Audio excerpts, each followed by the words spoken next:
மனுஷனாயும் அல்ல, மனுஷன் மூலமாயும் அல்ல, கிறிஸ்துவை மரித்தோரிலிருந்து எழுப்பினவருடைய தேவனுடைய செயலினாலே தேவ ஊழியக்காரனாக்கப்பட்டிருக்கிற நான் உங்களுக்கு கிருபையும் சமாதானமும் உண்டாவதாக என்று சொல்லி நான் வாழ்த்துகிறேன். தேவனுடைய வார்த்தைகளை நம்ம கரங்களை தட்டி வரவேற்போமா? கடந்த மாதம் 1ஆம் தேதி நீங்கள் அறிக்கை செய்ய வேண்டும் என்று சொல்லி சில வசனங்களை உங்களுக்கு நான் ஞாபகப்படுத்தினேன். எரேமியா தீர்க்க தரிசன புஸ்தகம் 31ஆம் அதிகாரம் 25வது வசனம். வேகமாக வாசிச்சிடும் அதை. எரேமியா 31:25. விடாய்த்த ஆத்துமாவை சம்பூர்ணமடைய பண்ணி தொய்ந்த எல்லா ஆத்துமாக்களையும் நிரப்புவேன். இதை உங்களை அறிக்கை பண்ண சொன்னேன். ஆண்டவரே, நான் விடாய்த்து போயிருக்கிறேன், நான் தொய்ந்து போயிருக்கிறேன், வியாதினால் வேதனைப்பட்டிருக்கிறேன், பொருளாதாரத்தில் நெருக்கப்பட்டிருக்கிறேன். நீர் என்னை என்ன பண்ணுகிறவர்? சம்பூர்ணமடைய பண்ணுகிறவர். என்னை ஆசீர்வாதங்களினாலும் தேவ வல்லமையினாலும் என்னை நிரப்புகிறவர். யோவேல் தீர்க்க தரிசன புஸ்தகம் 2ஆம் அதிகாரம் 26வது வசனம். நீங்கள் சம்பூர்ணமாக சாப்பிட்டு திருப்தி அடைந்து உங்களை அதிசயமாய் நடத்தி வந்த உங்கள் தேவனாகிய கர்த்தருடைய நாமத்தை துதிப்பீர்கள். என் ஜனங்கள் ஒருபோதும் வெட்கப்பட்டு போகாது. இந்த வார்த்தையை நான் உங்களை அறிக்கை பண்ண சொன்னேன். செஞ்சீங்களான்னு எனக்கு தெரியல. ரோமர் 15:29. ரோமர் 15:29. நான் உங்களிடத்தில் வரும்பொழுது கிறிஸ்துவினுடைய சுவிசேஷத்தின் சம்பூர்ணமான ஆசீர்வாதத்தோட வருவேன் என்று அறிந்திருக்கிறேன். அல்லேலூயா. கிறிஸ்துவின் சுவிசேஷத்தில் என்ன இருக்கிறது? சம்பூர்ணமான ஆசீர்வாதம் இருக்கிறது. அந்த சுவிசேஷத்தை ஏற்றுக்கொண்டிருக்கிற நாம எப்படி வாழணும்? சம்பூர்ணமான ஆசீர்வாதத்தோடு வாழணும். ஆமென். ஒருவேளை நாம் அப்படிப்பட்ட வாழ்க்கை வாழலைன்னா கூட இன்னைக்கு நீங்கள் விசுவாசிக்கணும். சுவிசேஷத்துக்குள்ளே ஆண்டவராகிய இயேசு கிறிஸ்து மரித்தார், அடக்கம் பண்ணப்பட்டார், உயிர்த்தெழுந்தார். இயேசு எனக்காக அடிக்கப்பட்டு நொறுக்கப்பட்டு இரத்தம் சிந்தி மரித்தார், அடக்கம் பண்ணப்பட்டார், 3ஆவது நாளில் உயிரோடு எழுந்தார், மீண்டும் அவர் வரப்போகிறார். இதுதான் சுவிசேஷம். அல்லேலூயா. இந்த சுவிசேஷத்துக்குள்ள என்ன இருக்குது? சம்பூர்ணமான ஆசீர்வாதம் இருக்கிறது. அல்லேலூயா. ஆகவே இந்த சுவிசேஷத்தை ஏற்றுக்கொண்டிருக்கிற நான் சம்பூர்ணமாய் ஆசீர்வதிக்கப்பட்டிருக்கிறேன் என்று சொல்லி நீங்கள் தினமும் அறிக்கை செய்ய வேண்டும் என்று சொல்லி நான் சொன்னேன். 1 கொரிந்தியர் 1:5.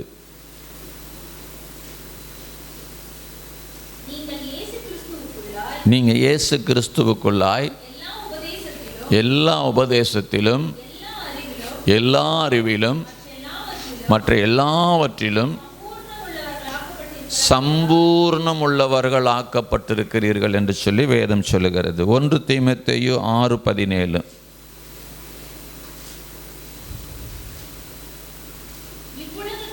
இவ்வுலகத்திலே ஐஸ்வர்யம் உள்ளவர்கள்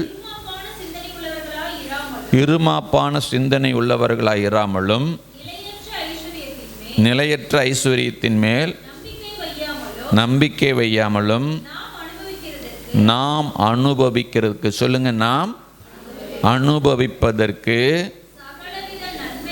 சகலவித நன்மைகளையும் நமக்கு எப்படி கொடுக்கிறவர்? சகலவிதமான நன்மைகளையும் நாம் அனுபவிப்பதற்கு சகலவிதமான நன்மைகள். அதில் சுகம் இருக்கிறது, பணம் இருக்கிறது, குடும்ப சமாதானம், சந்தோஷம் இருக்கிறது, எல்லா வித ஆசீர்வாதங்களும் இருக்கிறது. இவைகளை அவர் நமக்கு எப்படி தருகிறார்? சம்பூர்ணமாய் தருகிற தேவன். அப்போ நாம் இந்த பூமியில் ஒரு குறைவுள்ள வாழ்க்கை வாழ்வது வேத வசனத்தின்படி சரியானது அல்ல. வேதம் நமக்கு இவைகள் எல்லாம் வாக்களித்திருக்கிறது. எபேசியர் 3ஆம் அதிகாரம் 8வது வசனத்தை நாம் வாசிப்போம். எபேசியர் 3ஆம் அதிகாரம் 8வது வசனம். இதுவரைக்கும் நீங்கள் ஒருவேளை இதையெல்லாம் நீங்கள் வாசித்து அறிக்கை இடலைன்னா இனிமேலாவது இன்றைய நாளில் இருந்தாவது இந்த வசனங்கள் எல்லாம் வாசித்து ஜெபத்தில் என்ன பண்ணுங்க, அறிக்கையிடுங்க. எபேசியர் 3:8 பரிசுத்தவான்கள் எல்லாரிலும் சிறியவனாகிய நான் கிறிஸ்துவினுடைய அளவற்ற ஐஸ்வர்யத்தை புறஜாதிகளிடத்தில் சுவிசேஷமாய் அறிவிக்கிறதற்காக இந்த கிருபை எனக்கு அளிக்கப்பட்டிருக்கிறது. நல்லா கவனிங்க, சுவிசேஷத்தில் மறுபடியும் சொல்லியிருக்கிறாரு, கிறிஸ்துவினுடைய அளவற்ற ஐஸ்வர்யம். ஐஸ்வர்யம்னா வெறும் பணம் அப்படிங்கிறத மட்டும் மைண்டுக்குள்ளே கொண்டு வந்துடாதீங்க. ஒரு மனிதன் இந்த பூமியில் சமாதானமாய், சந்தோஷமாய், ஆரோக்கியமாய், நிம்மதியாய் வாழ்வதற்கு என்ன எல்லாம் தேவையோ அதையெல்லாம் சேர்ந்த ஒரு பேக்கேஜுக்கு தான் பேர் என்னங்க, ஐஸ்வர்யம். பணம் மட்டும் ஐஸ்வர்யம் அல்ல. படிப்பு ஒரு ஐஸ்வர்யம், ஆமென். ஞானம் ஒரு ஐஸ்வர்யம். சமயோசித்த புத்தி அது ஒரு ஐஸ்வர்யம். சில நேரங்களில் பாருங்க, அந்த சமயோசித்த புத்தி இல்லாதபடினால நம்ம நிறைய இழந்து போயிடுறோம். ஆமாவா இல்லையா? ஆமாம், நான் நிறைய அப்படி இழந்திருக்கிறேன். அந்த நேரத்தில் எனக்கு அறிவு இல்லை, புத்தி வேலை செய்யலை. இப்போது அதை நினச்சி ஃபீல் பண்ணி ஒரு பிரயோஜனமும் இல்லை. ஆனால் ஃபீல் பண்ண வேண்டியதாக இருக்குது. அல்லேலூயா. ஆமாம், நம்ம சபைக்கு வந்தார் ராஜா சிங்குன்னு ஒரு சகோதரர், அரிசிக்காரர்னு சொல்லுவோம். ஆமாம், அவரை ரமேஷ் அப்படிங்கிற ஒரு சகோதரன் சந்தித்து குளோபல் கார்னர் அப்படிங்கிற ஒரு பிஸ்னஸை பற்றி என்ன பண்ணாருங்க, பேசினார். பேச பேச பேச பேச கேட்க கேட்க ரொம்ப நல்லா அழகாக இன்பமாக இருந்துச்சு. அவர் என்ன பண்ணார், மனைவியினுடைய நகையெல்லாம் வச்சு 15 லட்சம் ரூபாய் என்ன பண்ணாருங்க, கட்டினார். சரி, எனக்கும் ஒரு ஆசை வந்துச்சு. ஆசை யாரைத்தான் விடுது? ஆமாம், கொஞ்சம் கொஞ்சமாக சிறுவை சேமித்து வச்சுருந்த 75,000 ரூபாயை கொண்டு போய் நானும் என்ன பண்ணினேன், அதில் கட்டினேன். இன்றைக்கி 111 ரூபா கொடுத்துட்டாங்க. ஆனாங்க ஆமாம் ஆமாம், இழுத்து மூடிட்டு போயிட்டான் கடையவை. இதுக்கெல்லாம் என்ன இல்லை, சமயோசித்த புத்தி இல்லை. இருந்திருந்தால் அன்றைக்கி பொழைச்சிருந்துருக்கலாம். ஸ்தோத்திரம், அல்லேலூயா. இந்த மாதிரி நிறைய நேரங்களில் நம்ம ஏமாந்து போகிறதுக்கு காரணம் நமக்கு என்ன இல்லைங்க, புத்தி இல்லை, ஞானம் இல்லை. இதெல்லாம் ஒரு ஐஸ்வர்யம், இதெல்லாம் நமக்கு தேவை. ஆமாம், இதையெல்லாம் யார் தர்றா? ஆண்டவர் தருகிறார். கிறிஸ்துவின் சுவிசேஷத்தில் இதெல்லாம் அடங்கி இருக்கிறது. வேதம் சொல்லுகிறது, நீங்கள் பேதைகளாய் இருந்தாலும் திசைகட்டு போவது இல்லை. அல்லேலூயா. ஆமாம், ஏன் என்றால் நான் கண்ணை வைத்து உனக்கு ஆலோசனை சொல்லுவேன். நீ நடக்க வேண்டிய வழியை நான் உனக்கு காட்டுவேன். அன்னைக்கு அவர் காட்டுற வழியில் நான் அவரை கேட்கவே இல்லை. இதுதான் பிரச்சனை. உங்களுக்கு எல்லாம் சொல்லி கொடுக்குறேன்னா யாரை நம்பிட்டேன்? மனுஷனை நம்பிட்டேன். அல்லேலூயா. இந்த மனுஷனுக்காக இது நம்ம போடுவோம் அப்படின்னு செஞ்சுட்டேன். நான் கொஞ்சம் சுதாரித்து யோசிச்சுருந்திருந்தா, ஆண்டோடைய சமூகத்தில் கேட்டிருந்தா, கர்த்தர் அழகாக என்ன பண்ணியிருப்பாருங்க, வேறு விதத்தில் என்ன நடத்தியிருப்பார். எனக்கு அருமையானவர்களே, அதனால் அந்த ஐஸ்வர்யன்னு சொல்லும்போது உங்கள் மைண்டில் என்ன மட்டும் இருக்கக்கூடாதுங்க, பணம் மட்டும் இருக்கக்கூடாது. ஸ்தோத்திரம். மிக மிக விலையேறப்பட்டது புத்தி. அல்லேலூயா. புத்தி சரியாக இருந்துச்சுன்னா பணத்தை நல்லா சம்பாதிக்கலாம். புத்தி சரியில்லைன்னா அவங்க கையில் எவ்வளோ பணம் கொடுத்தாலும் அது நிற்கவே நிற்காது. ஆமாம் தானே? ஆமாம் தானே? அப்போ நமக்கு என்ன வேணும்? பணத்தோட என்ன வேணுங்க? புத்தி வேணும். அந்த பணத்தை கையாளுகிற ஞானம் வேணும், அறிவு வேணும். அல்லேலூயா. ஆமாம், 1 ரூபா கொடுத்தா கூட அந்த 1 ரூபாயை எப்படி செலவழிக்கணுங்கிற ஞானத்தை ஆண்டவர்கிட்ட கேட்டு வாங்கணும். ஸ்தோத்திரம், அல்லேலூயா. ஆமாம், அதனால் இவைகள் எல்லாம் ஆண்டவர் நமக்கு தருகிற தேவனாக இருக்கிறார். அதனால் அறிக்கையிடணும். சரி சார், இப்படி அறிக்கையிட்டால் எனக்கு இதெல்லாம் கிடைச்சிருமா? இந்த வசனங்கள் எல்லாம் சொல்லி சொல்லி நான் அறிக்கையிடுகிறதுனால் மாத்திரம் எனக்கு கிடைக்குமானா, இந்த அறிக்கையிடுகிறதில் ஒரு பார்ட், நம்முடைய வாழ்க்கையிலே ஆசீர்வாதங்களை சுதந்திரித்து கொள்வதற்கு அறிக்கையிடுவது ஒரு முக்கியமான பார்ட். அதை மறந்துடக்கூடாது. கட்டாயம் அறிக்கையிடணும். அறிக்கையிட்டால் தான் நாம் அதை சுதந்திரித்து கொள்ள முடியும். ஏனென்றால் எபிரேயர் புஸ்தகத்தில் உங்கள் நம்பிக்கையை அறிக்கையிடுகிறதில் அசைவில்லாமல் உறுதியாயிருங்கள் என்று சொல்லி வேதம் சொல்லுகிறது. அசைவில்லாமல் அப்படின்னா என்ன செய்யும்? நம்முடைய நம்பிக்கையை அசைக்கிற சூழ்நிலைகள் வரும். நீங்கள் சுகத்தை விசுவாசிக்கிறீங்கன்னா சுகத்தை முழுமையாக அனுபவிக்க கூடாதபடிக்கான அசைவுகள், போராட்டங்கள், மெடிக்கல் ரிப்போர்ட்டுகள் உங்களுக்கு வரும். ஆனால் நீங்கள் என்ன பண்ணணும்? அதை பார்த்து ஐயோயோ எனக்கு இப்படி ஆயிடுச்சே, ஐயோயோ எனக்கு இப்படி நடந்துருச்சே அப்படின்னு சொல்லி நீங்கள் அசைஞ்சு, அதாவது தடுமாறுறது. அசைகிறதுன்னு என்னங்க? தடுமாறுறது. அந்த நிலையை விட்டு மாறுகிறது உங்கள் வாழ்க்கையில் இல்லாதபடிக்கு. யார் என்ன சொன்னாலும், என்ன ரிப்போர்ட்டு சொன்னாலும், அது எவ்வளவு 100க்கு 100 உண்மையாக இருந்தாலும், என் வேதம் சொல்லுகிற வார்த்தையை நான் விசுவாசிக்கிறேன் என்று சொல்லி வார்த்தையை அறிக்கையிடுங்கள். கர்த்தர் அதை உங்கள் வாழ்க்கையில் நிறைவேற்றுவார். அது ஒன் ஆஃப் த பார்ட், ஒரு பார்ட், அவ்வளவுதான்.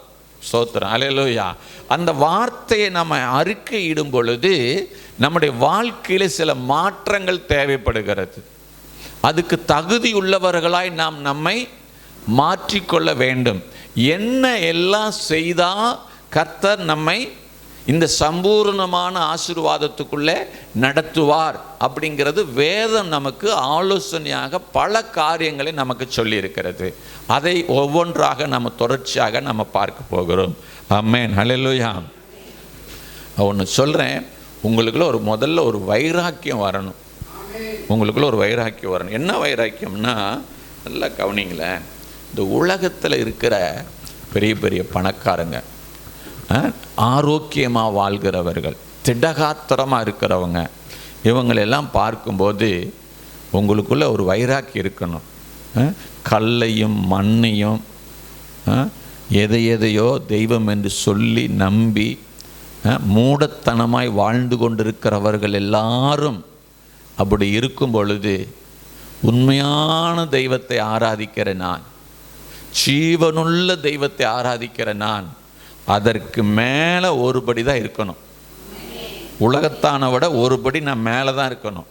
ஒருபோது என் வாழ்க்கையில் எந்த இடத்துலையும் தாழ்ச்சி இருக்கவே கூடாது. கர்த்தர் என் மேய்ப்பராக இருக்கிறார், நான் தாழ்ச்சி அடையேன். ஆமென். அப்போது நாம் நல்லா புரிஞ்சுக்குங்க. இப்போ நாம் எந்தெந்த கஷ்டங்களெல்லாம் அனுபவிச்சுக்கிட்டு இருக்கிறோமோ அது மேலெல்லாம் உங்களுக்கு என்ன வரணும்? ஒரு வெறுப்பு வரணும். அதோட வாழ பழகிக்க கூடாது. சில நேரங்களில் பாருங்கள், சில வியாதி டாக்டர் சொல்லிடுவாங்க, இது கடைசி வரைக்கும் என்ன பண்ணி தான் ஆகணும்? மாத்திரை சாப்பிட்டு தான் ஆகணும் அப்படிங்கிற சொல்லியே நம்மளை வளர்த்துனதுனால இன்றைக்கி மைண்ட் அதுக்கு செட் ஆகி போச்சு. என்ன, இனிமேல் சாகிற வரைக்கும் என்ன பண்ணணும்? இதுக்கு நம்ம மாத்திரை சாப்பிடணும். ஏன் அந்த நோயை வெறுக்கிற மனநிலை நமக்கு வரமானங்குது? ஏன் இதை ஜெயிக்க முடியுங்கிற நம்பிக்கை நமக்கு வரமானங்குது? ஏன்னா நம்ம ஜெயிக்க முயற்சி பண்ணுறோம், அது நம்ம வாழ்க்கையில் என்ன செய்யலை? நடக்கலை. ஆகவே அது நடக்காது அப்படிங்கிற முயற்சிக்கு வந்துடுறோம். இல்லைங்க, தயவு செஞ்சு இல்லை, தயவு செஞ்சு நான் விசுவாசிக்கிறேன், எத்தனை வருஷம் ஆனாலும் சரி, எத்தனை பாடுகளுக்குள்ளே போனாலும் சரி, ஒரு நாள் இந்த சபையில் இருக்கிறவர்கள் வியாதி இல்லாதவர்களாய் வாழ்வார்கள். சகல வியாதிகளையும் ஜெயிப்பார்கள். அல்லேலூயா. பொருளாதார பிரச்சனை இல்லாதவர்களாய் வாழ்வார்கள். அநேகருக்கு கடன் கொடுக்கிறவர்களாய் மாறுவார்கள் என்று சொல்லி நான் விசுவாசிக்கிறேன். ஏன்னா நான் உங்களுக்காக நான் ரொம்ப ஜெபம் பண்ணுறேன். நான் அல்லேலூயா. ஆமாம், உண்மையாகவே நான் ஜெபிக்கிறேன். ஸ்தோத்திரம், அல்லேலூயா. நீங்கள் உங்களுக்காக ஜெபிக்கிறீங்களோ இல்லையோ, உங்களுடைய சூழ்நிலை, உங்களுடைய வேதனை, உங்களுடைய கஷ்டம், உங்கள் கண்ணீர், உங்கள் துக்கம், சஞ்சலம், வருத்தம், தவிப்பு, இதெல்லாம் என்ன பண்ணணும்? மாறணும் அப்படின்னு சொல்கிறேன். ஆனால் அப்படி ஜெபம் பண்ணுறேன். ஆனால் ஒரு சிலருடைய வாழ்க்கை எனக்கு நல்லா பகிரங்கமாக தெரியும். அவங்க வாழ்கிற முறை சரியில்லை. அப்போ அவங்க ஆசீர்வாதமாக வாழணும்னு ஜெபம் பண்ண மாட்டேன். ஆண்டவரே அவங்க கண்ணை திறங்க, அவங்க கண்ணை தான் வாழ்கிற வாழ்க்கை தவறான ஒரு வாழ்க்கையை வாழ்ந்துக்கிட்டு இருக்கிறோங்கிறத அவங்களுக்கு புரிய வைங்க ஆண்டவரே. சரியான வாழ்க்கைக்குள்ளே அவங்கள கொண்டு வாங்க ஆண்டவரேன்னு நான் சொல்லி ஜெபம் பண்ணிக்கிட்டு இருக்கிறேன். ஸ்தோத்திரம், அல்லேலூயா. ஆனால் எப்படி ஜெபம் பண்ணாலும் அது எதற்காக? நீங்கள் நல்லா இருக்கணுங்கிறதுக்காக ஜெபிக்கிற ஜெபம். ஸ்தோத்திரம், அல்லேலூயா. நிச்சயமாக என் ஜெபம் கேட்கப்படும் என்று சொல்லி நான் விசுவாசிக்கிறேன். சரி, இப்போ செழிப்புக்கான வழி இந்த ஒவ்வொரு வாரமும் கொஞ்சம் கொஞ்சமாக நம்ம பார்க்க போகிறோம். என்னெல்லாம் செஞ்சால் நம்முடைய வாழ்க்கையில் இந்த செழிப்பு வரும்? நம்ம என்னவா மாறணும்? எப்படியெல்லாம் நம்ம மாறணும்? நம்முடைய மனநிலை எப்படி மாறணும்? நம்முடைய ஆக்டிவிட்டி எப்படி மாறணும்? நம்முடைய சிந்தை எப்படி மாறணும்? அப்படிங்கிறது நிறைய காரியங்களை நம்ம தொடர்ச்சியாக நம்ம பார்க்க போகிறோம். அதில் ஒரு காரியம் ஏசாயா தீர்க்கதரிசன புஸ்தகம் 1ஆம் அதிகாரம் 19வது வசனம். ஏசாயா தீர்க்கதரிசன புஸ்தகம் 1ஆம் அதிகாரம் 19வது வசனம். அது யாருடைய குழந்தை?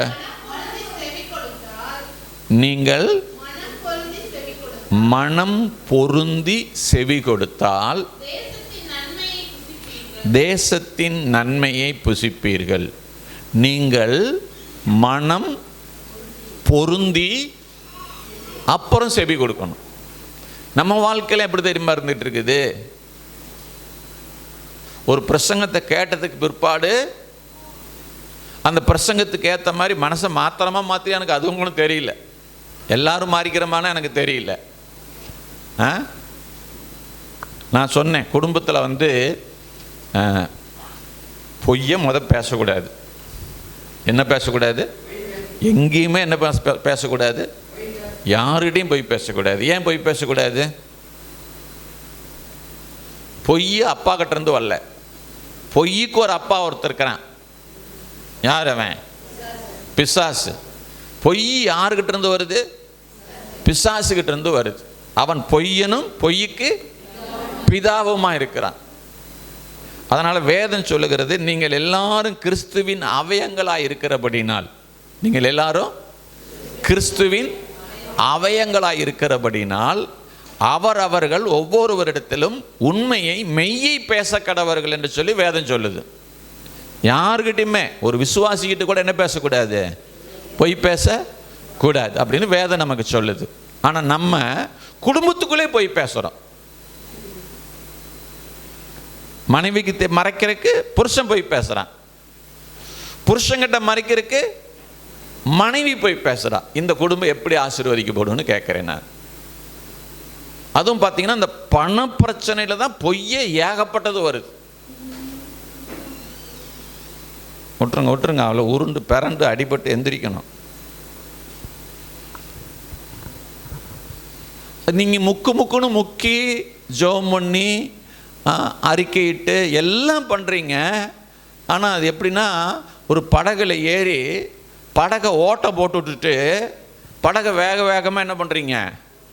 அக்கறைக்கு போய் சேரணும் அப்படின்னு வேகமாக துடுப்பு போட்டு ஓட்டுறீங்க. ஆனால் படகுல என்ன பண்ணி வச்சுருக்கிறீங்க? நீங்கள் ஓட்ட போட்டு வச்சுருக்கிறீங்க. அந்த படகு போகுமா? போவங்காட்டியும் மூழ்கி போயிடும். தண்ணி இறச்சி ஊற்றிட்டு இருக்கிறதுக்கே நேரம் சரியாக இருக்குமே ஒழிய படகுக்கு என்ன பண்ண முடியாது? நீங்கள் துடுப்பு போட முடியாது. அதனால் தயவு செஞ்சு குடும்பத்துக்குள்ளே போய் பேசாதீங்க. அதை விட இது எப்படின்னா, யானை தான் தலையிலேயே மண்ணை நிதி பல முறை நான் சொல்லிட்டேன். சிலர் எப்படி இருக்கீங்கன்னு எனக்கு தெரியல, எப்படி வாழ்கிறீங்கன்னு எனக்கு தெரியல. உங்கள் மனசாட்சி உங்களுக்கு உணர்த்தும் நான் விசுவாசிக்கிறேன். அல்லேலூயா, அல்லேலூயா. ஒருவருக்கொருவர் மெய்யை பேச கடவர்கள். நீங்கள் உண்மையை சொல்கிறதுனால நாம் என்ன நினைக்கிறோன்னா, என் மான மரியாதையெல்லாம் போயிடும் அப்படின்னு நினைக்கிறோம். அதை விட மான மரியாதையெல்லாம் போயிடும். தேவ ஆசீர்வாதம் இல்லாமல் வாழும்போது பொய் பேசி வீட்டுக்குள்ளே ஒரு சங்கடம் உருவாகிறத விட தேவ ஆசீர்வாதத்தை இழந்து மான மரியாதை இழக்கிறது அதை விட அது மோசம். இது ஏன் விளங்க மாட்டேங்குதுன்னு எனக்கு ஒன்றும் புரியல. கர்த்தர் உங்களுக்கு புரிய வைப்பார். தயவு செஞ்சு குடும்பத்துக்குள்ளே என்ன பேசுங்க? உண்மையை மாத்திரம் பேசுங்க. ஏன்னா அவர் உண்மையுள்ளவர். அல்லேலூயா. உண்மையை விரும்புகிறவர், உண்மையோடு வாசம் பண்ணுகிறவர். அல்லேலூயா. சரி, இப்போ முதலாவது வழி மனம் பொருந்தி. அப்புறம் என்ன பண்ணுங்க? நான் என்ன செய்யணும் ஆண்டவரேன்னு கேளுங்க, அவர் பேசுவார். அல்லேலூயா. உங்கள் மனதை சரியாக்காம, உங்கள் மனதை பொருத்த வேண்டிய இடத்துல பொருத்தாம நீங்கள் செவி கொடுத்து ஒரு பிரயோஜனமும் வசனங்கள், அதாவது செவி கொடுக்கறதுனா பிரசங்கத்தை கேட்டு சபைக்கு வந்து நீங்கள் செய்தியை கேட்குறதுனால ஒரு பிரயோஜனமும் இல்லை. முதல்ல நீங்கள் செய்ய வேண்டியது உங்களுடைய மனதை சரிப்படுத்தி கொள்ள வேண்டும். ஆமென். உங்களுடைய மனதை சரிப்படுத்திக்கணும். எங்கே சார் மனதை நான் சரிப்படுத்துறது அப்படின்னா, முதல்ல உங்கள் எல்லாரையும் குறித்து தேவனுக்கு ஒரு சித்தம் இருக்கிறது. என்னங்க? தேவனுக்கு ஒரு சித்தம், விருப்பம், ஆசை சொல்லலாமா? நம்ம ஒரு பிள்ளையை பெற்றெடுக்கிறோம், அந்த பிள்ளையை குறித்து நமக்கு என்ன இருக்குது? ஒரு ஆசை இருக்கா இல்லையா? ஒரு சிலருக்கு அந்த பிள்ளையை எம்பிபிஎஸ் படிக்க வைக்கணும்னு ஆசைப்படுறாங்க, ஒரு சிலர் டாக்டர் ஆக்கணும்னு ஆசைப்படுறாங்க, சிலர் ஆடிட்டர் ஆக்கணும்னு ஆசைப்படுறாங்க, எப்படியாவது ஒரு கவர்மெண்ட் ஜாப்புக்கு போயிடணும். ஏதா ஒரு ஆசை இருக்கா இல்லைங்களா? நல்ல இடத்துல கல்யாணம் பண்ணி கொடுக்கணும். இப்படி பல ஆசைகள் நமக்குள்ள, நம்ம பிள்ளையை குறித்து நமக்கு இருக்குது. ஆனால் அந்த பிள்ளை அந்த ஆசையை குறித்து துளி கூட அறிஞ்சிக்கவே இல்லை, அந்த ஆசைக்கு ஏற்ற விதத்தில் நடக்கலை. அப்போது பெற்றவங்களாகிய உங்கள் மனது எப்படி இருக்கும் யோசிச்சு பாருங்க. வேதனைப்படுறோம்ல. இப்போ நிறையா குடும்பத்தில் அதுதான் நடந்துகிட்டு இருக்குது. இன்றைக்கி பிள்ளைங்க என்ன பண்ணுறது இல்லை, பெற்றவங்க பேச்சை பிறந்த நாள்லேருந்தே கேட்குறதில்ல, பிறந்த நாள்லேருந்து அது பேசுகிறதில்ல. பேசுகிற மாதிரி இருந்தால் அன்றைக்கே போடா வேலையை பார்த்துக்கிட்டுன்றோம். அப்படி இன்றைக்கி ஜெனரேஷன் என்ன ஆகி போச்சுங்க, மாறி போச்சு, உருவாகி போச்சு. கத்திக்கிட்டே கிடக்க வேண்டியதாக இருக்குது. வாழ் வாழ் வாழ் வாழ் வாழ் வாழ்னு எப்போ பார்த்தாலும். அதுவும் கத்துறது பார்த்தீங்கன்னா இப்போ எருமை, பன்னி, நாய், கழுதை, குதிரை, இன்னும் என்னென்னலாம் சொல்ல முடியுமோ அவ்வளோவும் சொல்லி என்ன பண்ண வேண்டியதாக இருக்குது, கத்த வேண்டியதாக இருக்குது. நான் அவன் செய்கிற சேட்டைக்கும் நீங்கள் பேசுகிற பேச்சுக்கும் அது எருமையாகவும் கழுதியாகவுமே தான் என்ன ஆகும் கடைசியில். இப்போ கூட சண்டே கிளாஸில் சாவி கொடுத்துட்டு வர போனேன், எருமை.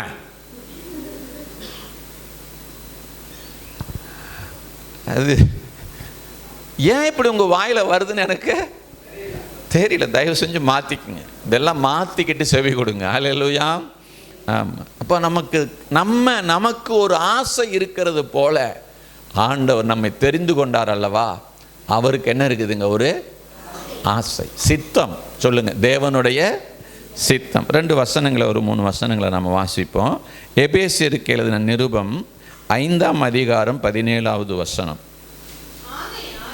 ஆகையால் சத்தமாக அந்த வார்த்தையை படிமா, இன்னொரு தடவை படிமா. அப்படின்னா என்ன? புத்தி இல்லாம இருக்காதீங்க, அறிவில்லாம இருக்காதீங்க, மதியற்றவர்களா இராமல். போதுமா? ஒரு மனுஷன், ஒரு மனுஷி, ஒரு தேவ பிள்ளை ரட்சிக்கப்பட்ட உடனே தன்னை குறித்து கர்த்தர் என்ன சித்தம் வைத்திருக்கிறார் என்கிறதான அதை பற்றிதான அறிவு இல்லை அப்படின்னா அவங்க யாரு? மதியற்றவர்கள், மதியற்றவர்கள், அறிவில்லாதவர்கள். நான் சொல்லல, வேதம் சொல்லுது. ஏன் நீ நிறைய படிச்சிருக்கலாம், உனக்கு நிறைய லாங்குவேஜ் தெரியலாம், நிறைய பிரச்சனைகளை ஹேண்டில் பண்ணக்கூடிய திறமை உங்ககிட்ட இருக்கலாம். ஆனால் உன்னுடைய வாழ்க்கையில் உன்னை எதற்காக கர்த்தர் அழைத்தார், எதற்காக கர்த்தர் உன்னை அபிஷேகம் பண்ணினார், எதற்காக உன்னை மீட்டு கொண்டார், எதற்காக உன்னை இரத்தத்தினாலே கழுவி சுத்திகரித்தார் என்கிறதான தெளிவு உன்னுடைய வாழ்க்கையிலே உங்களுக்கும் எனக்கும் இல்லை என்றால் நாம் எல்லாருமே மதியற்றவர்களாக இந்த பூமியிலே வாழ்ந்து கொண்டிருக்கிறோம். இப்போ நம்ம ஆசீர்வாதத்தை அறிக்கையிட்டா வந்துருமான்னு நான் கேட்குறேன். நான் சொல்லுங்க, அறிக்கையிட்டா வந்துருமா? அப்போ அறிக்கையிடுகிறது அவசியம், கட்டாயம் அறிக்கையிடணும். ஆனால் நாம் எப்படிப்பட்டவங்களா வாழணும்? புத்தியுள்ளவங்களா வாழணும். சத்தமா புத்தி வேணும். நமக்கு என்ன வேணும்? சார் எங்களுக்கெல்லாம் புத்தி இல்லை, நீங்கள் புத்தி சொல்ல வந்துட்டீங்களா சார்னு கேட்டுறாதீங்க. ஸ்தோத்திரம், அல்லேலூயா. நான் எல்லாரையும் சொல்லலை. யார் ஒருவர் கர்த்தருடைய சித்தத்தை அறியாமல் வாழ்கிறார்களோ அவர்கள் தங்களுடைய வாழ்க்கையை வீணாக்கி கொண்டிருக்கிறார்கள்.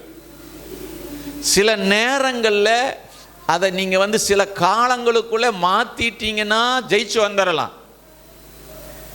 ஆனால் சில வருடங்களாக நீங்கள் அதை மாற்றாமல் இருப்பீர்களானால் அதனுடைய பாதிப்பு நம்முடைய வாழ்க்கையில் சாகும் வரைக்கும் இருக்கும். சிலருடைய வாழ்க்கையில், எல்லாருடைய வாழ்க்கையிலும் நான் சொல்ல வரல. நல்லா கவனிங்களேன். சவுலை இஸ்ரவேல் ஜனங்க தங்களுக்கு ராஜா வேணும்னு கேட்ட உடனே தேவன் ஒரு மனுஷனை தேர்ந்தெடுக்கிறாரு. அந்த மனுஷன் பார்த்தீங்கன்னா அந்த இஸ்ரவேல் தேசத்தில் இருக்கிற எல்லா ஜனத்தை விட உயரமாக இருக்கிறான், ரொம்ப அழகாக இருக்கிறான். எல்லாரும் அவனுடைய தோளுக்கு கீழே இருக்கிறாங்க. ஒரு பராக்கிரமசாலியினுடைய மகனை ஆண்டவர் என்ன பண்ணுறாருங்க? தேர்ந்தெடுக்கிறாரு. ஆமென். ஆனால் அவனுடைய வாழ்க்கையில் ஒரே ஒரு தவறு தாங்க. கர்த்தர் தன்னை கொண்டு என்ன செய்ய சித்தமாக இருக்கிறார் என்பதை அறிந்து அதை அவன் என்ன செய்யலை. சித்தத்தை செய்யாதபடினால அந்த காலமாக அவன் ராஜாவாய் அவனுடைய சந்ததி வரவேண்டியதை அவன் என்ன செய்கிறான்? இழந்து போய்விட்டான். ஹல்லேலூயா. நல்லா கவனிங்க. அதனால தயவு செஞ்சு நீங்கள் எதை செய்ய மறந்தாலும் கர்த்தர் சித்தம் என்ன என்பதை அறிந்து நீங்கள் வாழ வேண்டும். ஹல்லேலூயா. நீங்கள் என்ன ஊழியம் வேணாலும் செஞ்சுக்குங்க, எப்படிப்பட்ட ஊழியம் வேணாலும் செஞ்சுக்குங்க. உங்கள் மேலே உங்களால் என்னெல்லாம் மிராக்கிள் வேணாலும் நடக்கட்டும். உங்கள் ஊழியத்தில் 1000, 10,000, லட்சம், கோடி ஜனங்க ரட்சிக்கப்படட்டும். ஆனால் கர்த்தருடைய சித்தத்தை நாம் செய்யலைன்னு சொன்னால் வேதம் சொல்லுகிறது, நீங்கள் எவ்விடத்தாரோ நான் பிசாசுகளை துரத்தினேன், நான் ஊழியம் பண்ணினேன், நான் ஆத்துமாக்களை ஆதாயம் பண்ணினேன், நான் பாட்டு பாடினேன், நான் கீபோர்டு வாசித்தேன், நான் அந்த ஊழியத்தை செஞ்சேன், நான் சபையை தாங்கினேன், நான் தசம் வாங்கி கொடுத்தேன், என்ன வேணாலும் சொல்லலாம். ஆனால் தேவ சித்தத்தை நீங்கள் செய்யலை அப்படின்னு சொன்னால் ஆண்டவர் சொல்லுகிற ஒரே பதில், நீங்கள் யாருன்னே எனக்கு தெரியாது. எல்லாம் செஞ்சீங்கப்பா, ஓகே, ஆனால் என் சித்தத்தை நீங்கள் என்ன செய்யலை. அப்போ இது எல்லாவற்றையும் காட்டிலும் ஒரு மனிதனுடைய வாழ்க்கையில் மிக முக்கியமானது என்ன தெரியுமா? தேவனுடைய சித்தம். அப்போ நீங்கள் ஆண்டவர்கிட்ட கேட்கணும். ஆண்டவர் ஒரு சபையை ஒருத்தன் சின்ன பின்னமாக்கி கொண்டு இருக்கிறான். சவுலுங்கிற மனுஷன் சித்திரவதை பண்ணிக்கிட்டு இருக்கிறான்.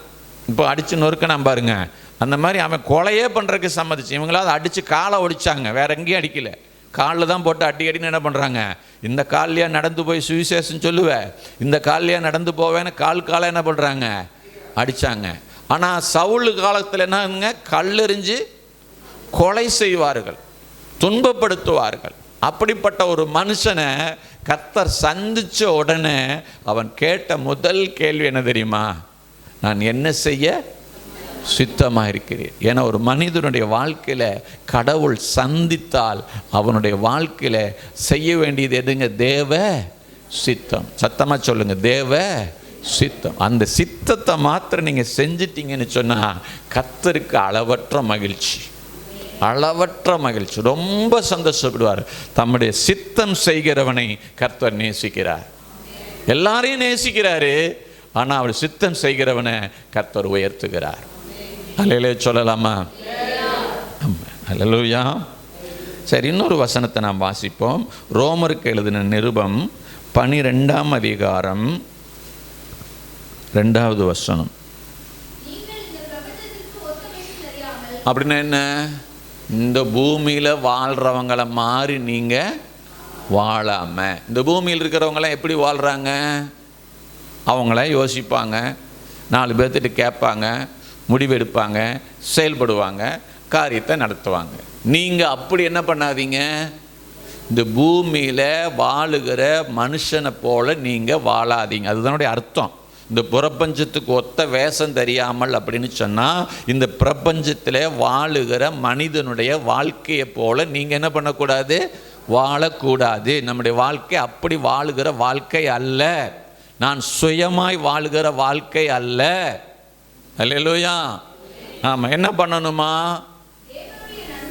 தேவனுடைய நன்மை. நாம் சில நேரங்கள் எதை நினைக்கிறோம்? எனக்கு எது நன்மையாக தெரியுது அதை நான் செய்கிறேன்.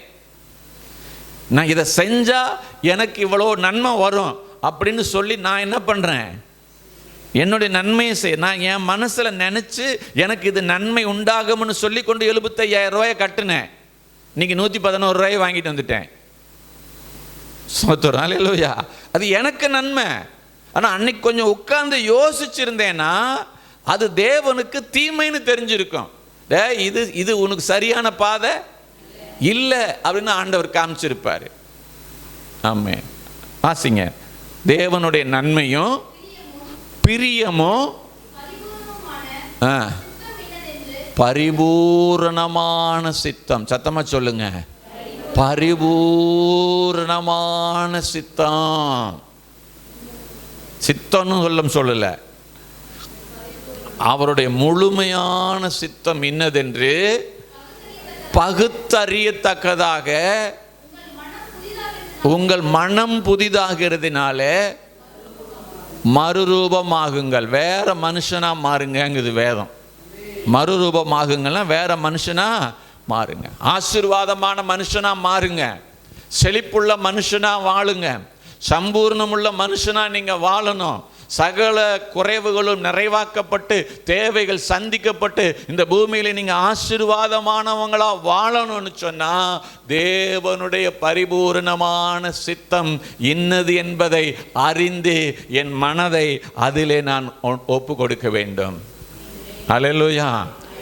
இப்போ எப்படி சார் புரிஞ்சுக்கிறது? நான் என்னை குறித்து தேவனுடைய சித்தம் என்னன்னு நான் எப்படி புரிஞ்சுக்கிறது? ஒரே வழி ஜெபந்தான். ஜெபம் தினம் கேட்கணும். ஆண்டவரே நான் என்ன செய்ய சித்தமா. ஒவ்வொரு பிரச்சனை வரும் பொழுதும் ஒவ்வொரு காரியங்களை செய்கிறதுக்கு முன்னாலேயும் ஆண்டவர்கிட்ட போய் என்ன பண்ணணும்?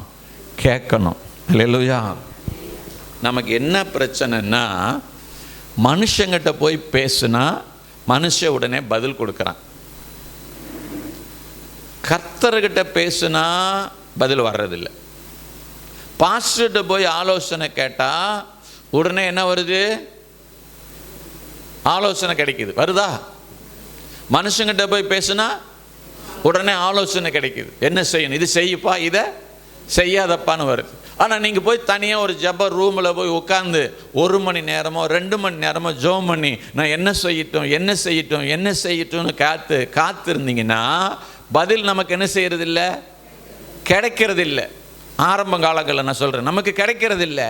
அதனால் நாம் எப்போ தேவ சித்தத்தை கேட்டு தெரிஞ்சுக்கிறது அப்படின்னு ஒரு குழப்பம் நமக்குள்ளே வந்து இந்த சத்தம் கேட்க நம்ம தவறுகிற காரணத்தினால தேவ சித்தத்தை நம்மளால் என்ன பண்ணிக்க முடியல, புரிஞ்சிக்க முடியல. ஆனால் ஒரு காரியத்தை நான் சொல்கிறேன், நீங்கள் தேவ சித்தம் என்னன்னு தெரிஞ்சுக்கிற வரைக்கும் பிடிவாதமாக நீங்கள் ஜெபம் பண்ணிங்கன்னா நிச்சயமாக அதை உங்களுக்கு அவர் சொல்லாட்டியும் கூட அந்த வழியில் உங்களை நடத்துவார், அதை வாய்க்க பண்ணுவார். அல்லேலூயா.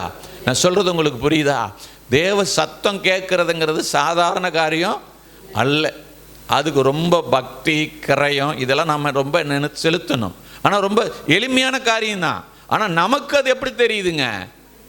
கடினமான காரியமாக தோன்றதுனால நம்மளால் சத்தத்தை கேட்க முடியல.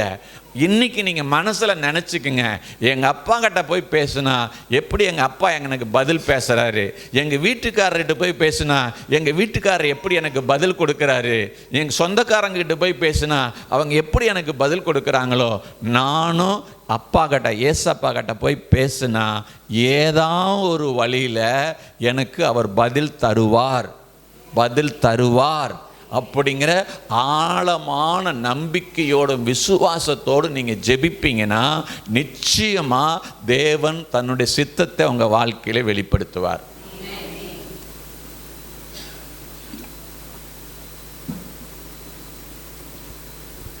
ஒரு சிலருக்கு மனுஷன் பேசுகிற மாதிரியே கூட என்ன செய்யலாம், ஆண்டவரே பேசலாம்.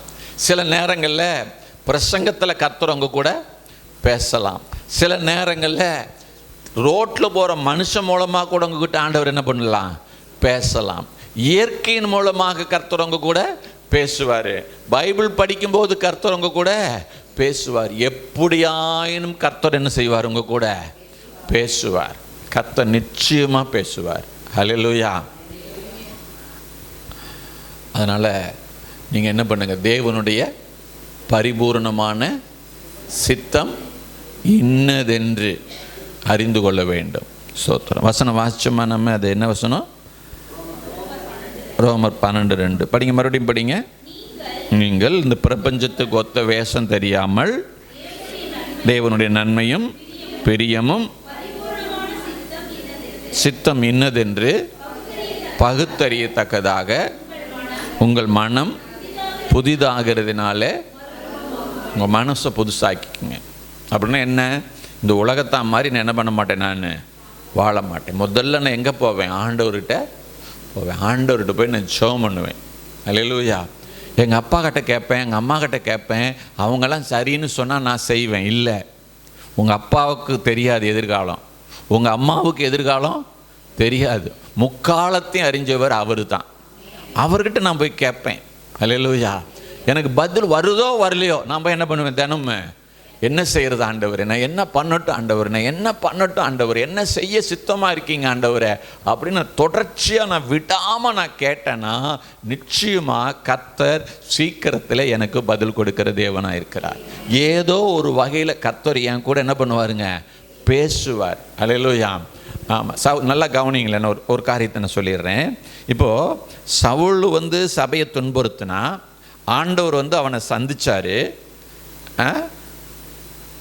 உடனே அவன் கேட்குறான், முள்ளில் ஒதிக்கிறது உனக்கு கடினம். அப்போ நீங்கள் யார் ஆண்டவர்னு சொல்லி, நீ துன்பப்படுத்துகிற நசரேயனாகிய இயேசு நான் தாங்கிறாரு. உடனே அவர் என்ன செய்கிறாரு, ஆண்டவரே நான் என்ன செய்ய சித்தமாக இருக்கிறீர் அப்படின்னு சொன்ன உடனே ஆண்டவர் என்ன செய்ய சித்தமாக இருக்கிறீன்னு சொன்னார் அவர்கிட்ட? சொல்லுங்க, சொல்லல. உடனே சொல்லல. அவன் கையிலாக கொடுத்து அப்படியே பிடிச்சி தாங்கி பிடிச்சி ஒரு வீட்டில் போய் உட்காந்து 3 நாளாக என்ன பண்ணுறான், ஜெபம் பண்ணிகிட்டே இருக்கிறான்.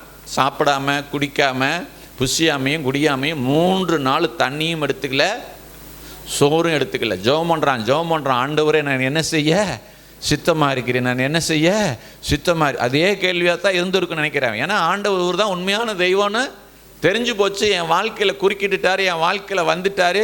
இப்போ நான் என்ன செய்ய, நான் என்ன பண்ணணும்? இவ்வளோ நாள் நான் சபையை துன்புறுத்திட்டேன், இப்போ நான் அந்த சபையை கட்டணும், நான் என்ன பண்ணணும் அப்படின்னு கேட்டுக்கிட்டு இருக்கும்போது அவனுக்கு ஒரு தரிசனத்தை ஆண்டவர் கொடுக்கிறார். அனனியா அப்படிங்கிற ஒரு மனுஷன் உனக்காக என்ன பண்ண போகிறான், ஜெபிப்பான், உன் கண்ணு திறக்கப்படும், நீ செய்ய வேண்டிய வழியை அவன் உனக்கு என்ன பண்ணுவான், காட்டுவான் அப்படின்னு சொல்கிறார். அதே மாதிரி அனனியா கிட்ட பேசுகிறார். அனனியாவே, அவன் ஜெபம் பண்ணிட்டு இருக்கும்போது அனனியாவை போய் அனனியாவேன்னு என்ன பண்ணுறாரு, கூப்பிட்றார். நல்லா கவனிக்கணும். ஒருத்தன் தேவ சித்தம் என்னன்னு கேட்டுக்கிட்டு இருக்கிறான், அவங்கிட்ட கர்த்தர் என்ன பண்ணல, பேசல. தாகத்தோடு பாரத்தோடு ஏக்கத்தோடு கேட்குறான், அவங்கிட்ட கர்த்தர் என்ன செய்யல, பேசல. இன்னொருத்த வேற ஏதோ ஒரு காரியத்துக்காக ஜெபம் பண்ணிக்கிட்டு இருக்கிறான், அனனியாங்கிற ஒரு மனுஷன் சிஷன், அவங்கிட்ட கர்த்தர் கூப்பிட்றாரு, அனனியாவேன்னு கூப்பிட்றாரு. மனுஷன் பேசுகிற மாதிரியே என்ன பண்ணுறாருங்க, கூப்பிட்றாரு. வித்தியாசமாக இருக்குது ஆண்டவர் செய்கிறதெல்லாம். என்ன ஆண்டவரேங்கிறான். இந்த மாதிரி சவுல்னு ஒருத்தர் இருக்கிறாங்க, நீ போய் அவனுக்காக என்ன பண்ணு, ஜெபம் பண்ணு. அவன் இப்போ தரிசனம் காண்கிறான். அனனியாங்கிற ஒரு மனுஷன் ஜெபம் பண்ணுற மாதிரி என்ன பண்ணுறான், தரிசனம் காண்கிறான். அப்படின்னு சொன்னோன்னா ஐயோ அவன் தான் சபையை பால்படுத்துறதுக்கு வந்தவனாச்சே அப்போ அவங்ககிட்ட சொல்கிறாரு, என் நிமித்தம் அவன் எவ்வளவு பாடுபட போகிறான் என்பதை நான் அவனுக்கு என்ன செய்ய போகிறேன், நான் காட்ட போகிறேன் அப்படின்னு சொல்லி யாருக்கிட்ட பேசுகிறாரு, அனனியா கிட்ட சொல்கிறாரு. அவன் எவ்வளோ தேவ சித்தம் அவனுடைய வாழ்க்கையில் எப்படி நடக்க போகுதுங்கிறது யாருக்கிட்ட காட்டுறாருங்க, அனனியாங்கிட்ட காட்டுறாரு. இப்போ அனனியா போய் வழியிலே உனக்கு தரிசனமான இயேசு கிறிஸ்து என்னை அனுப்பினாரு, நீ என்ன பண்ணணும், பார்வை அடைவாயாக, பரிசுத்த ஆவியை பெற்றுக்கொள்வாயாக என்று சொல்லி அங்கே நிறைய காரியங்கள் நடந்திருக்கும். கான்வர்சேஷன் அது நமக்கு எழுதப்படலை. அப்போ ஆலோசனை எங்கிருந்து கிடைக்கிது, ஒரு தேவ மனிதனிடத்தில்.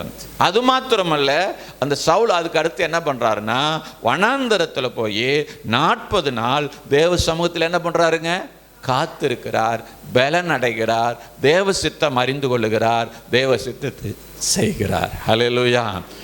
எப்படி ஆயினும் நீங்கள் தேவ சித்தத்தை அறிந்து கொள்ள வாஞ்சிப்பீர்களானால் தேவன் நிச்சயமாக 100% அந்த தேவ சித்தத்துக்குள்ளே உங்களை நடத்தி செல்லுகிறவராக இருக்கிறார்.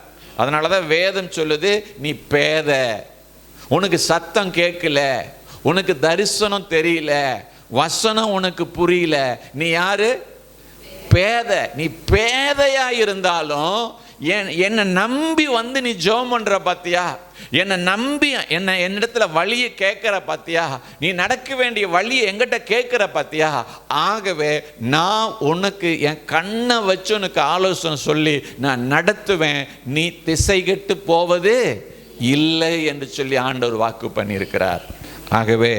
ஆகவே தயவு செஞ்சு உங்களுடைய ஜெபத்தில் பிரதானமான ஒரு ஜெபம் என்னவா இருக்கணும், ஆண்டவரே உங்கள் சித்தத்தை நான் செய்யணும், உங்கள் சித்தம் இன்னது என்பதை நான் அறிஞ்சிக்கணும். எப்படி ஜெபிக்கணும்னு ஒரு ஜெபம் இருக்குது. அந்த ஜெபத்தை வாசித்து அதன்படி நம்ம ஜெபிக்கலாம். ஆமாம். 2 தெசலோனிக்கேயர் 1ஆம் அதிகாரம் 12வது வசனம்.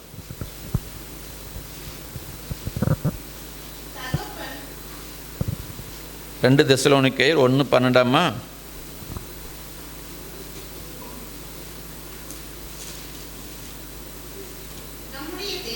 நம்முடைய தேவன் என்னங்க, அழைப்புக்கு பாத்திரராக்கவும் தமது தயவுள்ள சித்தம் முழுவதையும், சொல்லுங்க, தமது தயவுள்ள சித்தம் முழுவதையும், விசுவாசத்தின் கிரியையும் பலமாய் உங்களிடத்தில் நிறைவேற்றவும் வேண்டுமென்று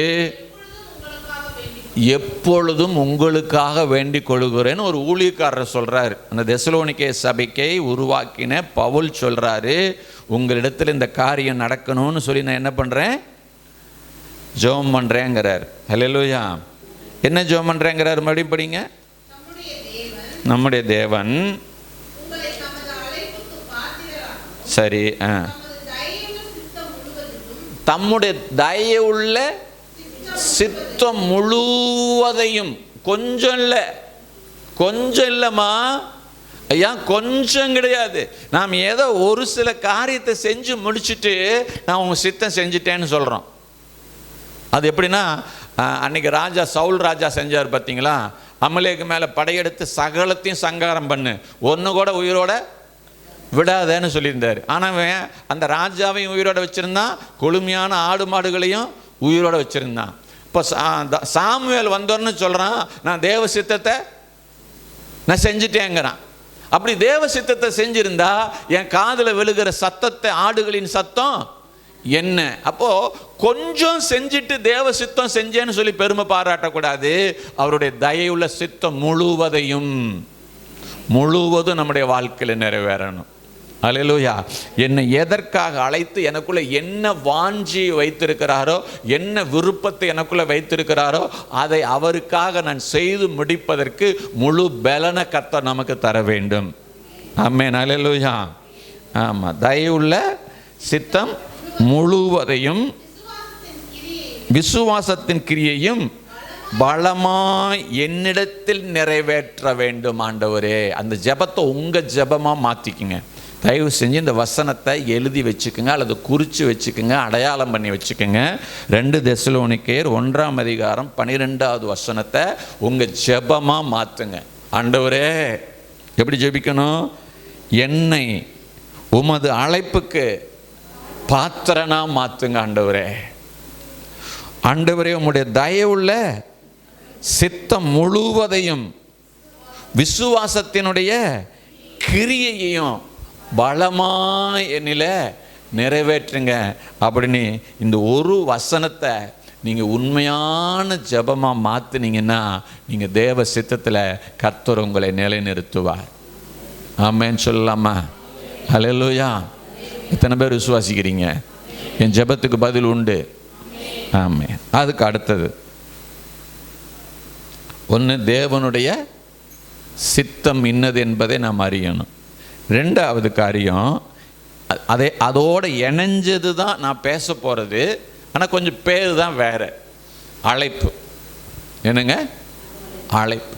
என்னை எதற்காக கர்த்தர் அழைச்சிருக்கிறார், அதில் தான் தேவ சித்தமும் அடங்கி இருக்குது. அதை மறந்துடக்கூடாது. தேவ சித்தமே என்னுடைய அழைப்பு தான். ஆமென். அதனால் அதோடு சேர்ந்து நம்ம அதை வாசிப்போம்.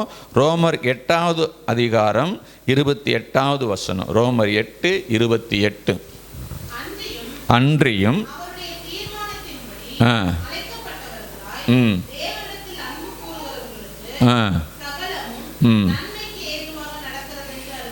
நல்லா கவனிங்க. வசனம் சொல்லுது, நாம் எப்படி அழைக்கப்பட்டிருக்கிறோம்?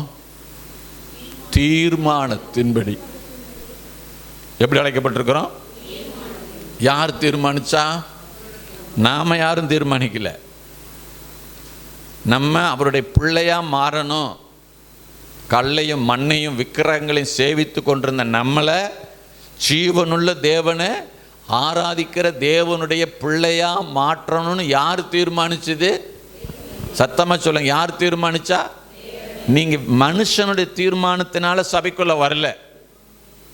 உங்களை தாயின் வயிற்றிலே கருவா உருவாவதற்கு முன்பதாகவே, உங்கள் அவயங்கள் உருவாக்கப்படுவதற்கு முன்பதாகவே, உங்கள் எலும்புகளெல்லாம் உருவாவதற்கு முன்பதாகவே, உங்களுடைய சாயல் இப்படி தான் இருக்கும், உங்கள் மூக்கு இப்படி தான் இருக்கும், உங்கள் கண் இப்படி தான் இருக்குன்னு இதெல்லாம் உருவாகிறதுக்கு முன்பதாகவே உங்களுடைய சாயலை கண்டவர். அல்லேலூயா. எந்த குழந்தையாவது பிறக்கிறதுக்கு முன்னால் அப்பா அம்மாவுக்கு என் குழந்தை இப்படி தான் இருக்கும்னு தெரியுமா? தெரியாது.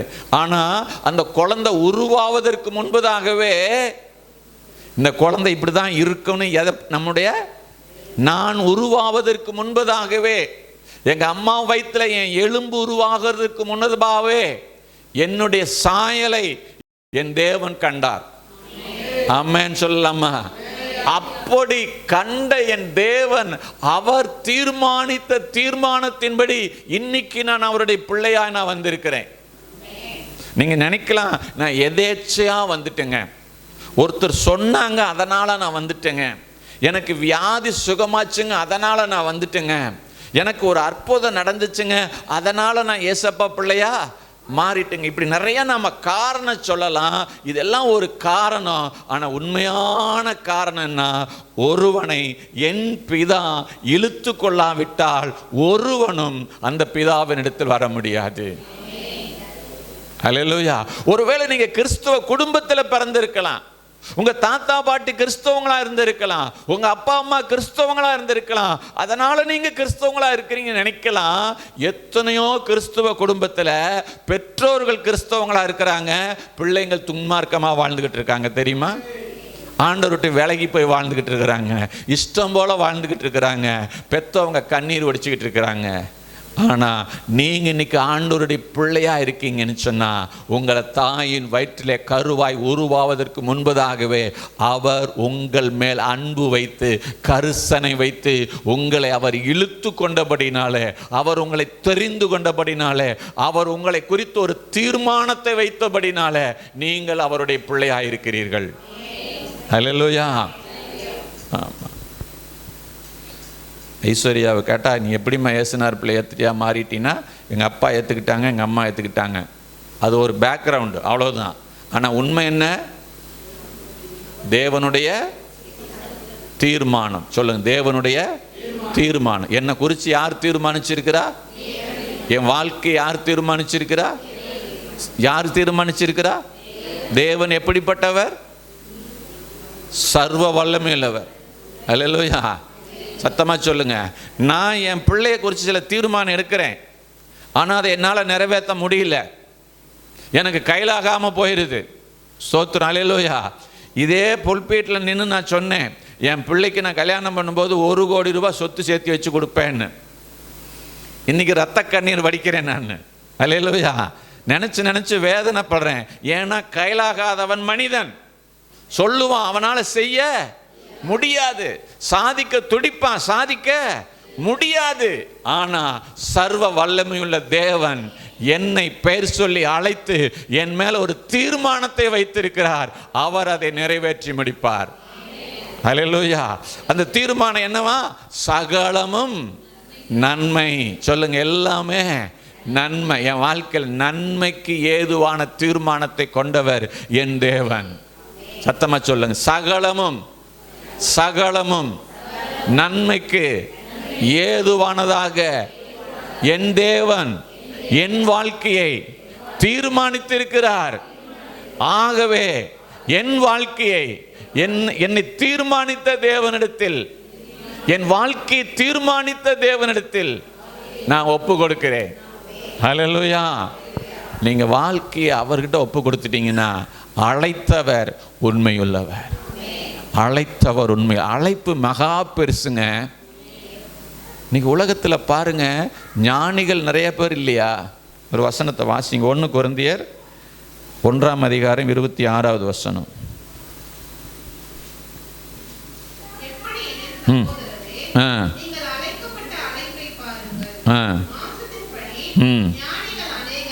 ஞானிகள் அநேகர் இல்லை இந்த ஊரில்.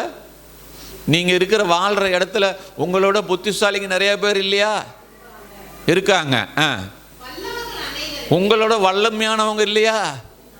இருக்காங்களா இல்லையா? உங்க ஊர்ல இருக்காங்க. உங்களோட பலசாலிகள், உங்களோட பணக்காரங்க, உங்களோட படிச்சவங்க, உங்களோட திறமைசாலிங்க சொன்னா போது ஊர்ல நின்றுடே ஏசுதாண்டா மெய்யான தெய்வம், கும்பிடுறா அவரை அப்படின்னு சொன்னா கேட்கக்கூடிய நிலைமையில இருக்கக்கூடிய மனிதர்கள் நிறைய பேர், பெரும்பாலான ஆட்கள் இந்த பூமியில இருக்காங்க.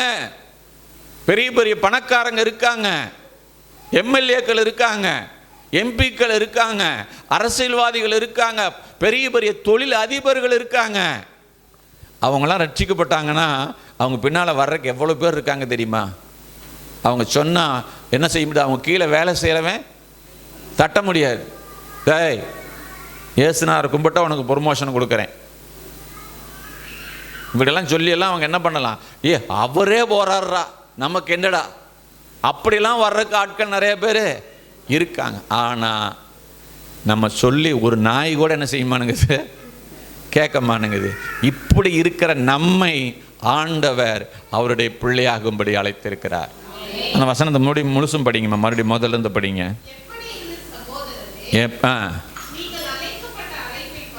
நீங்க அழைக்கப்பட்ட அழைப்பை கொஞ்சம் கவனிச்சு பாருங்க. மாம்சத்தின்படி ஞானிகள் அநேகர் இல்லை, வல்லவர்கள் இல்லையா, பிரபுக்கள் இல்லையா, ஞானிகளை வெட்கப்படுத்தும்படி தேவன் உலகத்தில் கிறுக்குத்தனமாக வாழ்ந்துக்கிட்டு இருந்த உங்களையும் என்னையும் இன்னைக்கு தேவனுடைய பிள்ளையாக மாற்றிருக்கிறாரு. அவங்களுக்கெல்லாம் கிடைக்காத பெரிய ஸ்லாக்கியம் இன்னைக்கு என்ன கர்த்தர் அழைத்திருக்கிறார். சொல்லுங்க, என் மேலே என்ன வச்சிருக்கிறாருங்க? ஒரு அழைப்பு. சத்தமாக சொல்லுங்க, என் மேலே ஒரு அழைப்பு. என்னை அழைத்து இருக்கிறார். அதனால் நான் யாராக மாறி இருக்கிறேன்? ஆண்டவருடைய பிள்ளையாக மாறி இருக்கிறேன். அந்த அழைப்பை நினச்சி கர்த்தரை என்ன பண்ணணும்? நீங்கள் துதிக்கணும், ஆராதிக்கணும். ஸ்தோத்திரம். அல்லேலூயா. ஆண்டவரே, எத்தனையோ பிரபுக்கள் இருக்காங்க, எவ்வளவோ ஞானிகள் இருக்கிறாங்க, எவ்வளவோ வல்லவர்கள் இருக்கிறாங்க. அவங்களெல்லாம் வெட்கப்படுத்தும்படி என்ன பண்ணிட்டீங்க? தெரிஞ்சுக்கிட்டீங்களே. என்ன உங்கள் பிள்ளைங்கிற ஸ்தானத்தில் இந்த பூமியில் வச்சுருக்கீங்களே, அது எவ்வளோ பெரிய மேன்மை தெரியுமா? அதுதான் தேவ சித்தம். அல்லேலூயா. நீ தேவனுடைய பிள்ளையா வாழ்றது தான் தேவனுடைய சித்தம். ஆமென். ஆமாம், இன்னொரு வசனத்தை வாசிப்போம். 1 கொரிந்தியர் 7ஆம் அதிகாரம்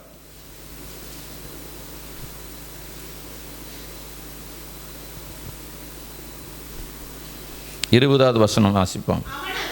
அவனவன்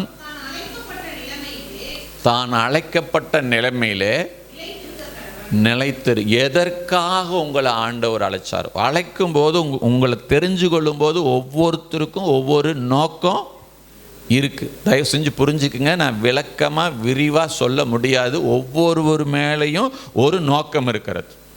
ஹல்லேலூயா. என்ன தெரிந்து கொள்ளும் போது ஆண்டவர் இப்படி ஒரு சபைக்கு போதகராக ஊழியம் செய்யணும்னு ஆண்டவர் தெரிஞ்சிருச்சிருக்கிறார். ஒரு சிலரை பாட்டு பாடுறதுக்கு தெரிஞ்செடுத்திருக்கிறாரு. ஒரு சிலருக்கு சுவிசேஷம் சொல்கிற வேலைக்காக தெரிந்தெடுத்திருக்கு. ஒவ்வொருத்தர் மேலேயும் என்ன இருக்குங்க? ஒரு அழைப்பு இருக்கிறது.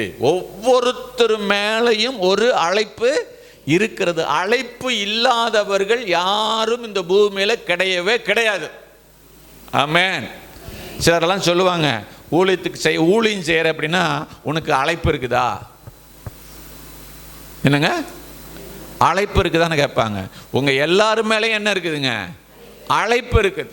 சிலருக்கு பணிவிடை செய்கிற அழைப்பு, சிலருக்கு சபையில் உதவி செய்கிற அழைப்பு, சிலருக்கு பொருளாதாரத்தில் கொடுத்து உதவி செய்கிற அழைப்பு, சிலருக்கு ஜெபிக்கிற அழைப்பு, சிலருக்கு சபையில் பாஸ்டருக்கு உறுதுணையாக கூட வர்றதுக்கான மாதிரி எத்தனையோ விதமான அழைப்புகள் உங்கள் மேலே இருக்கு. ஹல்லேலூயா. ஒவ்வொருத்தரை குறித்தும் ஒவ்வொருத்தர் மேலேயும் ஆண்டவர் தேவ சித்தமும் நோக்கமும் வேற வேறையாக இருக்கிறது.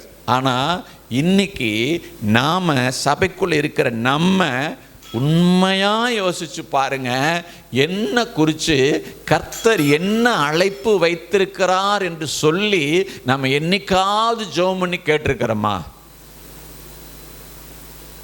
நம்ம வாழ்க்கையை வாழ்கிறதுக்கு ஓடிக்கிட்டு இருக்கிறோம்.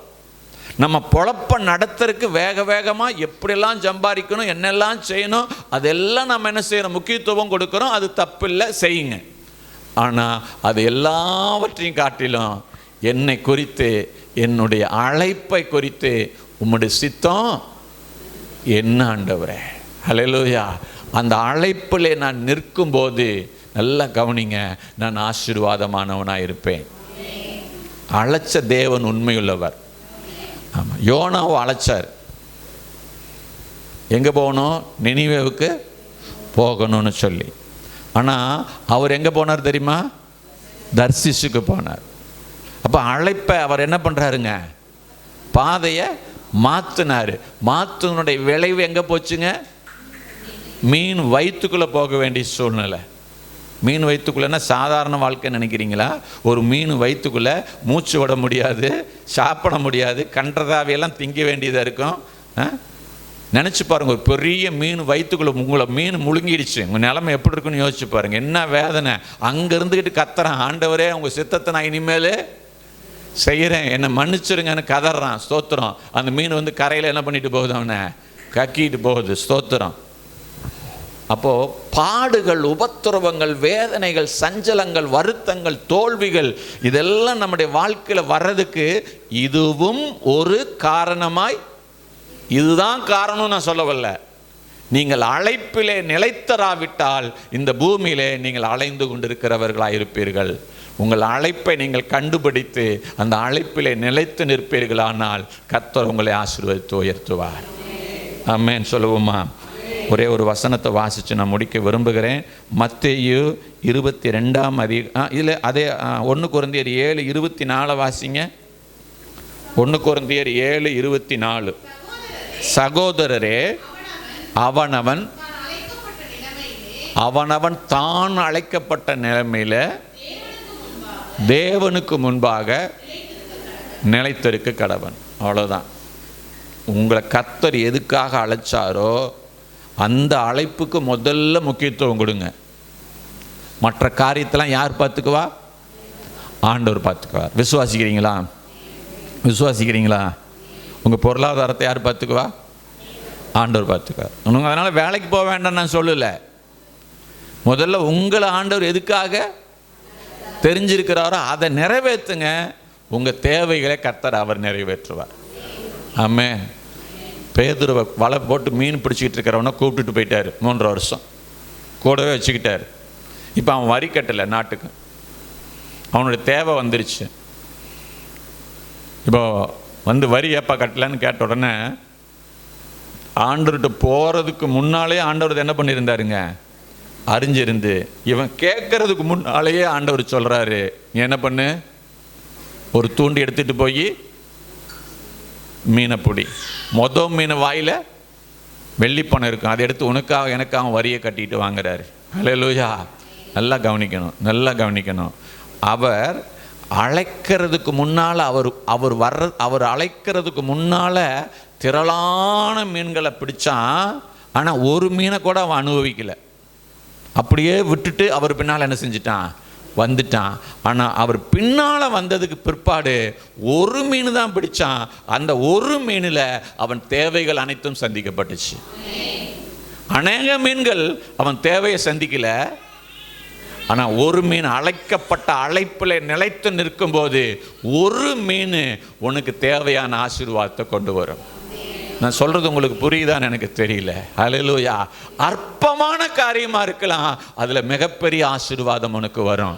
நீ செய்யற வேலை ரொம்ப சாதாரண வேலையா இருக்கலாம், கர்த்தர் அதுல அதிகமான ஆசீர்வாதத்தை கொண்டு வருவார். எப்பொழுது அழைப்பை நீ நிறைவேற்றும் போது. மத்தேயு எழுதின சுவிசேஷ புஸ்தகம் 22ஆம் அதிகாரம் 5வது வசனத்தை வாசிப்போம்.